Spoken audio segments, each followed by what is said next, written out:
March 20th, 2020. I started this journal at the suggestion of my therapist that I am no longer seeing because, well, I'm broke.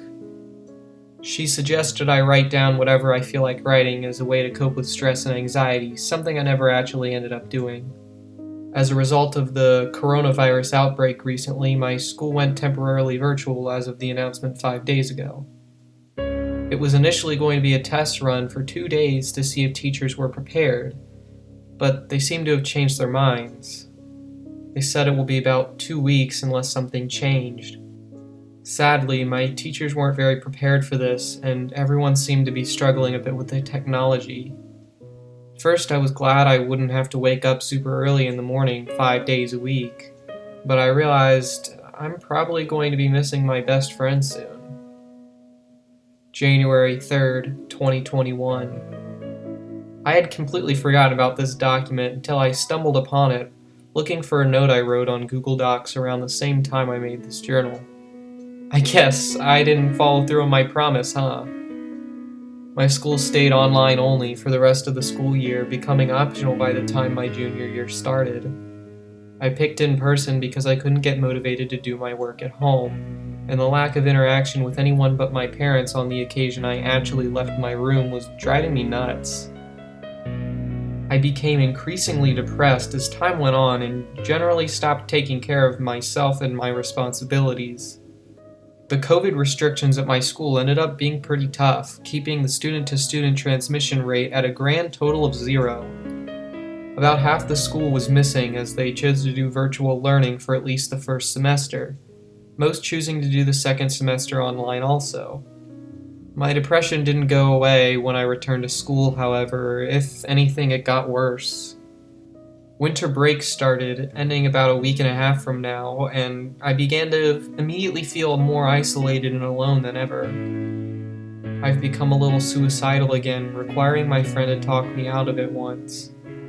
I quickly stopped feeling suicidal after this interaction with her.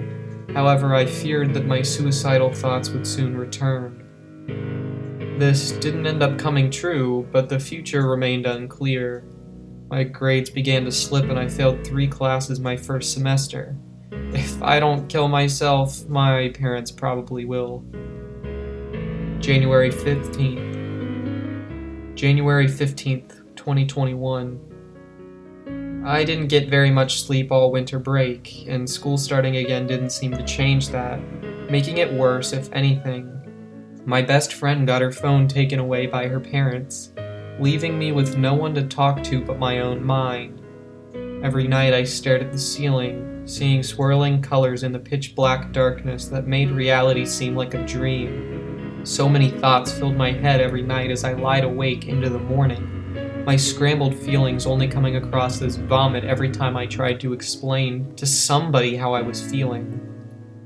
My parents didn't notice anything off, however, as I locked myself in my room all day, every day. When school started again, every morning started off as a mess seemingly conjured up by my own imagination, my brain too tired to perceive reality as real. My friend noticed my anxiety almost immediately, and I explained my lack of sleep as a cause, as well as a strong feeling of loneliness. I went to my dad's apartment today, staying for the weekend. Although this was the routine time and day for me to go, I also felt as though I might be able to sleep better at his place. January 16th, 2021. At around 1:30 a.m. this morning, I heard my dad exit his room, cough, and walk into the kitchen. I never heard him return to his room, but I was sure he must have at some point when I wasn't paying attention. I fell asleep around 4:30 in the morning, not doing much better than any other night. I didn't bother to check the time when my dad woke me up, but I was certainly still completely exhausted. Over breakfast, I casually brought up the fact that I was awake to hear him moving around last night around 1:30. My dad looked at me in confusion, explaining that he was definitely not awake at that time.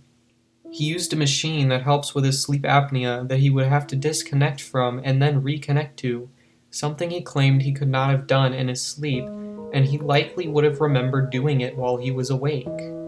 He also mentioned that he never gets up in the middle of the night, It's just not usual behavior for him."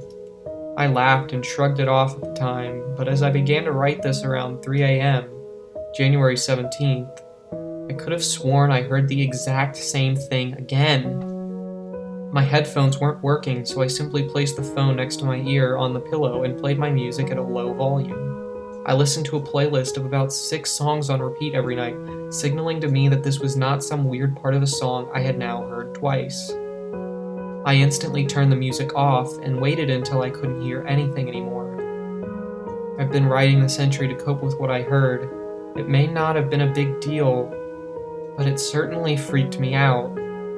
I don't think I'm going to sleep very much tonight. January 17th, 2021. I didn't sleep at all last night, getting out of bed at 9 a.m. when I heard my dad use the bathroom. I walked our dog and came back inside, taking a nap for about an hour before going to the living room to see my dad. As soon as I got the chance, I asked if he was playing a joke on me and mentioned what I had heard early this morning. Slight concern crept onto my dad's face as he made a couple of jokes about me being insane. The day went on as my head and stomach both began to ache. I squirmed throughout the day, constantly feeling tired, as if that wasn't enough. My dad told me he had to leave at 5:30 in the morning for work, so he was going to bed early. I decided to go also, hoping to ease my discomfort with sleep. My head and stomach aches came in waves, almost always occurring at the same time as each other. Around 11:30, I opened Discord and began chatting in multiple servers as I grew anxious. While typing a fairly long message, I began to feel something touch my neck. I thought it was an itch, so I slowly raised my arm as I felt the spot move across my neck. As I touched the area of discomfort, I quickly realized some sort of bug or insect was crawling on me when I felt something solid move against my finger. I quickly slammed the palm of my hand down onto the spot of my neck, feeling cold, mushy bug guts splatter against my neck and my hand. I scrambled for my phone to use as a flashlight just to confirm it was actually dead. I had no idea what type of bug it was, but it seemed pretty big, and I was sure I felt a large amount of legs. When I looked around with my flashlight, however, there was not a single trace of what had just occurred. No guts, no bug, nothing was there. I realized I was cold and shaking as I attempted to fall back asleep. I decided I didn't want to forget some of the details, however, so I began to write. January 18th, 2021. My dad woke me up at 5:22 a.m. exactly. I pretended I was asleep and unwilling to get out of bed when he walked in. My dog jumped off my bed in joy as he ran over to him, barking to signal that he had to use the bathroom. I decided not to tell him what had occurred last night in fear of worrying him. As he left, however, I felt an overwhelming sense of dread at the knowledge I was now alone in this apartment.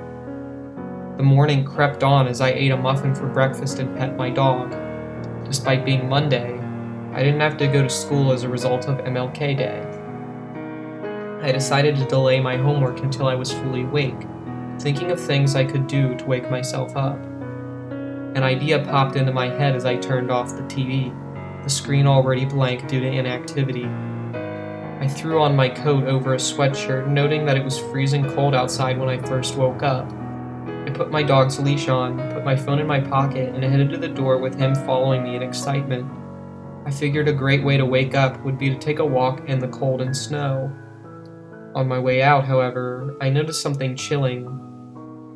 It felt as though I had been awake for hours at this point.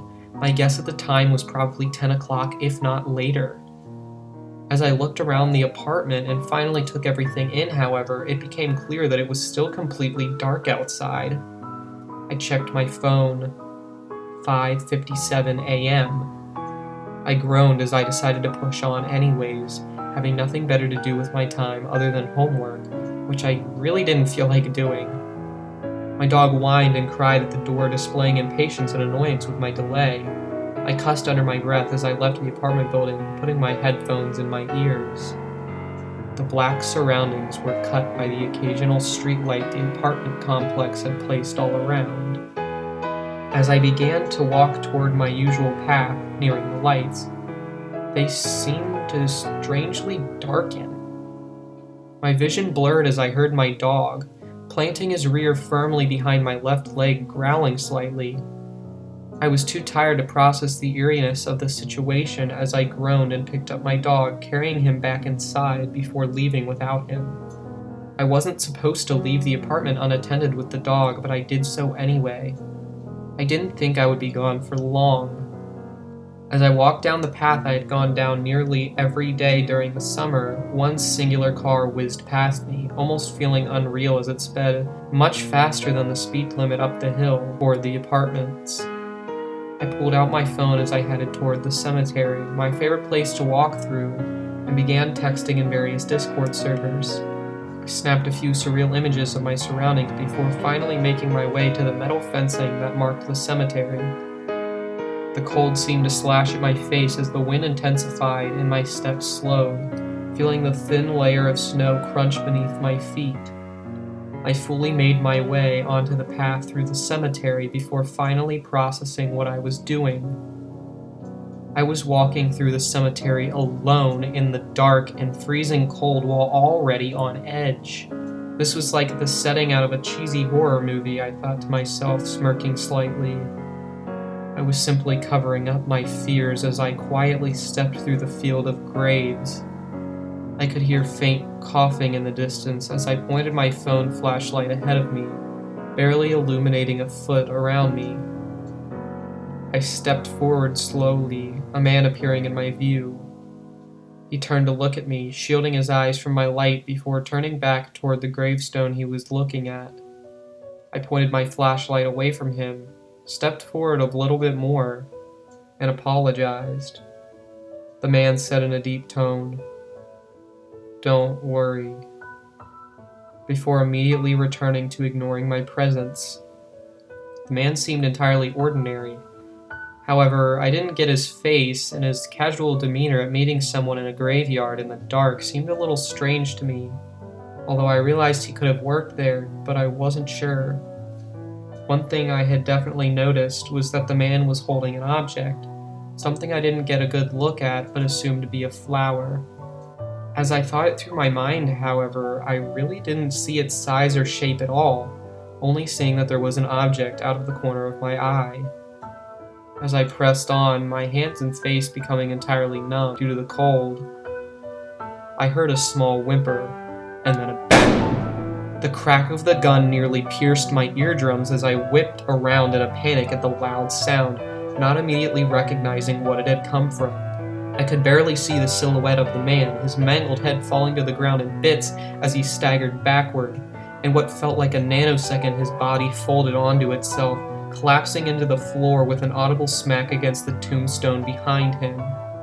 I sprinted over to him in shock as my vision blurred and I collapsed to the ground. My head exploded in pain as I blinked several times before my vision cleared up, my head throbbing with every beat of my heart. Shaking out of fear and shivering from the cold, I was barely able to wrap my arms around my head as I came to process what was in front of me. Absolutely nothing. Dead silence filled the air as my heart pounded so hard it nearly broke my ribcage. I gripped my hair and curled my torso over my knees on the ground as I whispered through tears, "I'm sorry."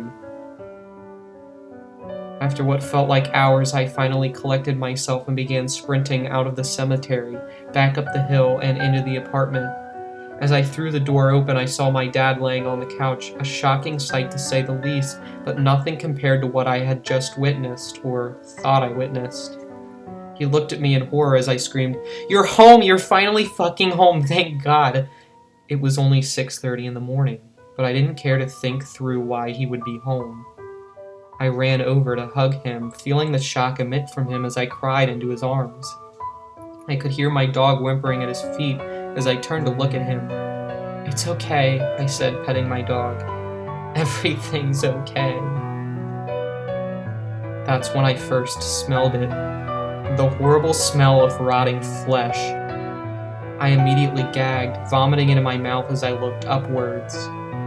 My dad's head was no longer there, and the rest of his body had been decaying for who knows how long. My dog wanted to stay with him because he desperately wanted for him to be alive, not even willing to leave the apartment without my dad. My head swirled and ached as my stomach felt like it was being ripped apart by a billion razor blades. I began to question how much of what had happened over the past few days was real. I cried harder than I had ever cried before as I heard my dad softly respond to my anguish with, "What's wrong?" I immediately looked at him in relief as he appeared completely healthy and safe in front of me, my dog wagging his tail in happiness at my return. "Nothing," I answered, giggling. "Nothing's wrong. I just didn't sleep well last night, I guess."